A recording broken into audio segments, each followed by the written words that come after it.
there's not much runway for Obi Toppin to really have an opportunity to get playing time and to really harness his full potential. So I think certain teams around the league notice that and are intrigued by his talent. I think he's going to be more for other teams than just a guy that's floating out in the corner as he is with the Knicks offense, occasionally getting some alley-oops on backdoor opportunities. So that's the assessment around the league on those two. Fred, what do you think in terms of Toppin, both at the deadline and also long-term? Where do you see his future with the Knicks, given what we've all watched this year? Not a big role. I will note he shot really well since he's come back from injury. I think he's well above 40% from beyond the arc since coming back from injury, and about 11 minutes a game. Fred, where do you see Toppin not only the next couple of weeks, but also long-term with New York? It's difficult to see his role ever really expanding if he's going to be with the Knicks. Julius Randle is still under contract for 3 more years after this one. And in some ways, Julius Randle seems like the most untradeable player on the Knicks, right? And when I say that, I don't mean most difficult to trade like most people need it.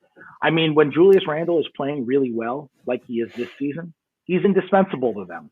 The return that you're going to get for him is not worth it to make them as much worse in the present as it would take for them to trade him, right? And when he's having a down season like he was last year, then teams aren't calling about him. They don't want him. So it's just hard to envision a trade and a context that makes sense for a Julius Randle trade.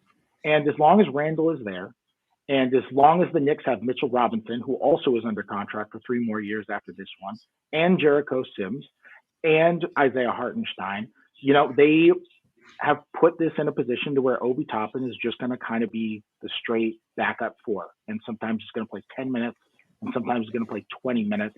So it's often not going to be much more than that. The role they see him in is more of a spot-up shooter than anything else. I do think that it's a little bit on him to cut more and dribble handoff more like we saw last year and earlier in the season. And that might be a way for him to get some more activity and some more buckets. But I think we've seen that, like, the Knicks believe, and not wrongfully so, the Knicks believe that the point of the New York Knicks is for the New York Knicks to do what's best for the New York Knicks, not necessarily to do what's best for Obi Toppin at all times. But what's in contrast is that it's not always what's best for Toppin. And it is pretty jarring to see them draft a number 8 guy and him to show flashes and for him to really not quite get the opportunity. But Tom Thibodeau, as he's made very, very clear, he believes his ethos is you need rim protection on the floor. And playing Toppin and Randle together would mean not having a conventional rim protector out there. That's not just what he says. That's how he builds his defenses. The Knicks have defensive schemes that are more dependent on having a dude who blocks shots and scares away dribblers than maybe any other team in the league, certainly as much as any other team in the league.